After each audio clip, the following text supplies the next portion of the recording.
Alô, seguidores, vamos dar continuidade à segunda parte da nossa entrevista com o nosso amigo Paulinho. Só lembrar primeiro das promoções da Magic.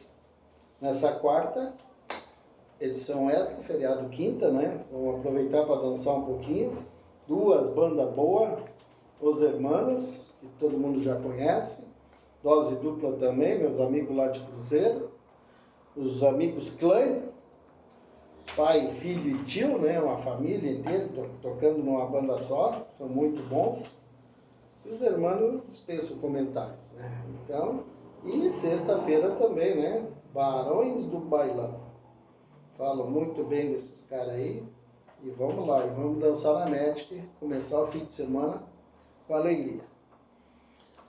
Paulinho, começamos um assunto aí que eu gosto muito. Agora não entendo nada, mas gosto de ouvir as pessoas falar sobre o assunto. A gente sempre entende um pouco. Um pouquinho que eu gosto muito de ouvir essas coisas, né? Nem eu te falei, eu escuto muito rádio. Eu ainda sou da moda antiga de escutar rádio. Lá em casa o rádio está ligado o dia inteiro. Mesmo que eu não esteja dentro de casa, o rádio está ligado. Então, eu gosto desses programas de noticiário, de entrevistas, né? Então, eu escuto muito, né? E agora sim a gente percebe que depois desses acontecimentos todos que deu aí, dessas tragédias que aconteceram, então a gente escuta muito psicólogos, psiquiatras e pessoas que lidam com essas partes aí emocionais, né? Falar. Então a gente começou a falar um pouco sobre isso. E a própria, queria te comentar também, como tu sente também a própria internet hoje, no estado emocional das pessoas, o que isso mexe com as pessoas hoje. Vocês que lidam diretamente com o público, vocês lidam com esse público que tem algum problema, alguma coisa, ou que acha que tem, né? Não sei como é que funciona direito. Eu realmente não tenho como dizer, né? Mas o que tu me diz disso? Eu acho que tem várias questões. Então, conforme nós estávamos conversando antes, hoje nós estamos nos deparando com uma realidade ameaçadora que até há pouco tempo a gente ouvia falar, mas ela não estava batendo na nossa porta, que é o aquecimento. Então, digamos, se nós formos olhar para essas cidades que foram atingidas, talvez elas tenham que se readequar, até em termos de estrutura, e que não é simples, mexe com toda a economia, é bastante complicado, mas ou tu te readequa, ou daqui a pouco tu está sujeito a todo ano repetir essa tragédia, e não tem como. Então acho que isso diz muito também sobre o que nós, seres humanos, temos que fazer nesse momento. Ou a gente se ressignifica dentro do que é importante para nós, dos nossos objetivos, ou a tendência é que nós vamos viver um nível de tensão muito maior, porque nós vamos viver, num primeiro momento, num mundo com bastante incerteza. Porque se nós pararmos para olhar hoje, né, Lauri, isso que aconteceu aqui no Vale, eu não sei dizer, mas eu acho que aconteceu em 30%, 40% do estado. E agora está acontecendo em Santa Catarina. Isso eu ia colocar. Em Santa Catarina, Paraná, e teve alguma coisa lá para o norte, nordeste também, já. São Paulo também. Mato Grosso, Amazonas, seca. Mato Grosso, eles lá para cima, Roraima, ali, toda essa região ali, é a questão da seca, né? A Amazonas está tendo uma seca. Então, nós estamos falando de uma realidade que, se ela for progressiva, em pouco tempo mexe profundamente com a economia de todo o país, ou seja, mexe com toda a vida de todos nós. Então, nós temos um desafio muito grande pela frente. E como isso mexe no psicológico das pessoas?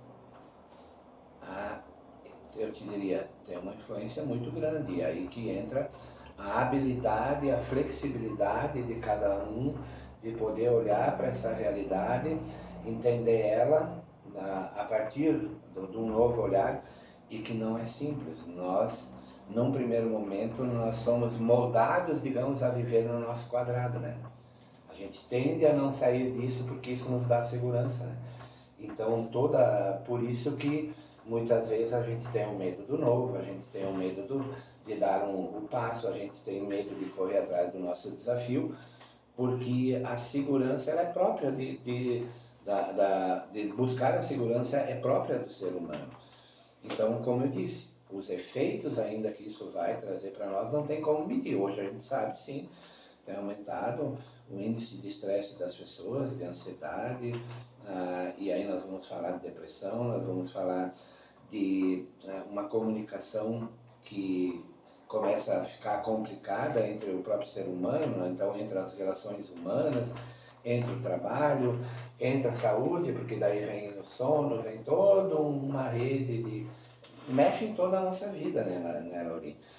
E aí, junto com a segunda questão que tu colocaste, que é as redes sociais, digamos, apesar de elas já existirem há 10, 15 anos aqui e muito mais tempo fora já, eu acho que agora que a gente está se dando conta que as redes sociais representam uma ruptura com a forma de vida que a gente tinha até há pouco tempo atrás.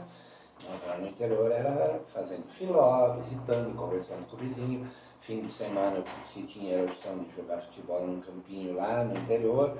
Aqui na cidade também era muito diferente. Então, as redes sociais elas representam uma ruptura. A vida passa a ser praticamente nas redes sociais, que ali permite uma série de questões, desde o anonimato. Então isso também tem influência no nosso psiquismo, em quem nós somos, como nós agimos, como nós vamos nos comportar, como nós nos expressamos. Então as redes sociais também é um meio que a gente ainda está conhecendo, que a gente ainda vai entender os efeitos, né, Laurinha?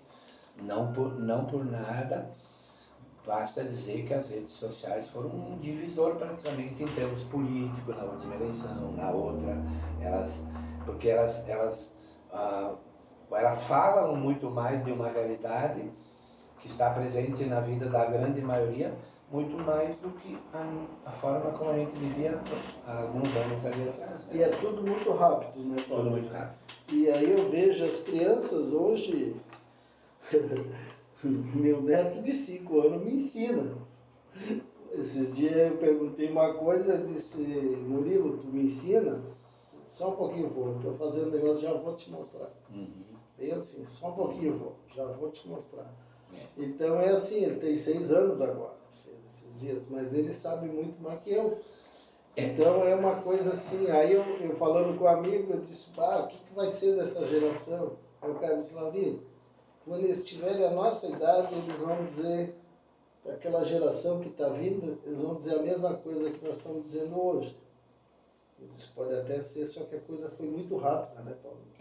E eu não sei se a gente teve tempo de preparar as crianças para isso, ou se os nossos filhos, hoje que têm filhos, estão preparados para preparar essas crianças hoje de 5, 10 anos para isso. Isso é uma coisa que me preocupa. O que a gente está vendo é que não, né? Não no sentido... vamos pensar assim, ó. Quando você fala que uma criança de 5 anos sabe mais, eu diria que de forma objetiva não, ela não sabe mais. Não. Ela está falando de um mundo que é o mundo dela, que é o umbigo dela. Eu diria assim, a criança vem para o mundo hoje não com cordão umbilical e com sim um cabo USB. Porque Sim. a mãe já, o pai já vive essa realidade digital. Então, isso, ela já nasce, digamos, então, é um cabo USB, não é mais um cordão umbilical. Então, para ela, isso já é natural. Ela já vai nascer e é intuitivo. E nós estamos falando de máquinas e aparelhos intuitivos, então para a criança é muito fácil. Agora, por exemplo, se fosse puxar ela para as experiências que você traz de toda a sua vida, ela não vai. Então são conhecimentos diferentes, realidades diferentes. E, além disso, nós vamos falar, por exemplo, a questão dos limites. Então, se fala que as crianças hoje não tem jeito, não dá mais. Não, eu vejo assim, por exemplo, nós fomos criados de que forma? Ambientes, conforme nós falamos, bem diferentes, seja no meio rural, na área urbana, mas num período, basicamente, onde o grande desafio dos pais era botar muitas vezes comida dentro de casa. Então não se tinha toda a informação, não se tinha muitas vezes todas as ferramentas, não se tinha o conhecimento para trabalhar todo o outro lado, toda a questão afetiva, a questão emocional da criança. Então isso gerou sequelas nessa geração, e essa geração hoje diz assim, não, mas eu não quero criar meu filho assim. Só que nós seres humanos, aquilo que nós não conhecemos, é difícil para nós, vamos pegar a coisa prática. Seria difícil eu pegar e fazer um procedimento médico se eu nunca... E quando se trata de educar nossos filhos, se o diálogo, se aquilo que me fez falta, eu tenho dificuldade para fazer de outra forma ou fazer daquela forma. Então os pais se perdem nisso. Eu não quero a dificuldade que eu passei, mas daí confunde isso com a ausência de limite.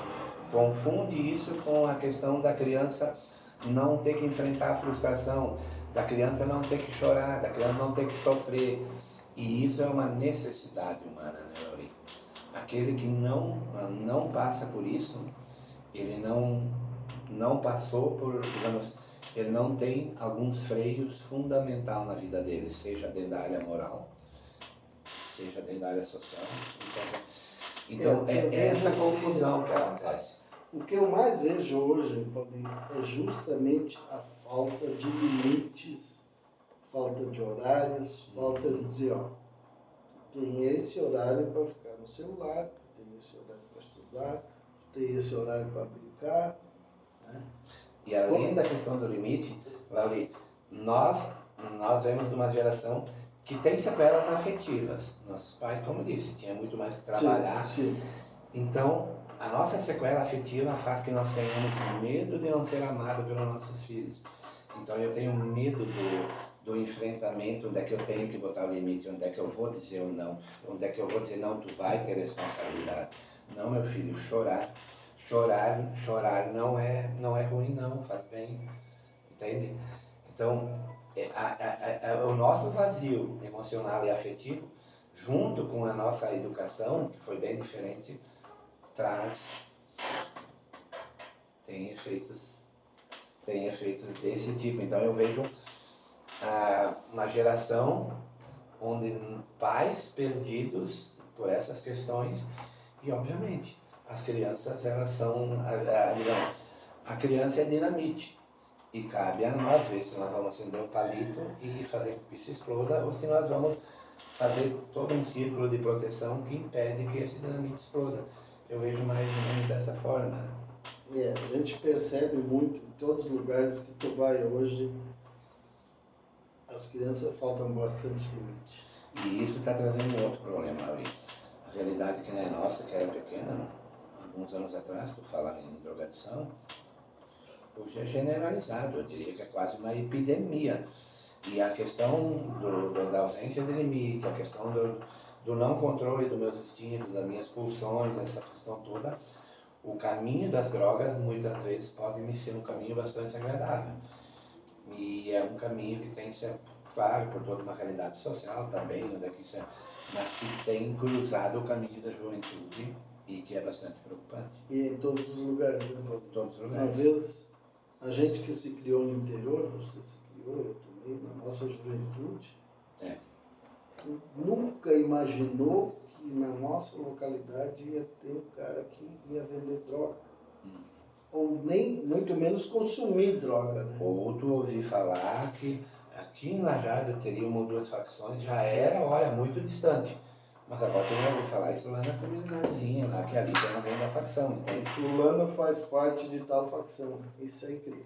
Mas vamos fazer, pessoal, mais uma descansadinha. Lembrando os amigos para curtir nossa página. Tá? Voltamos já, pessoal.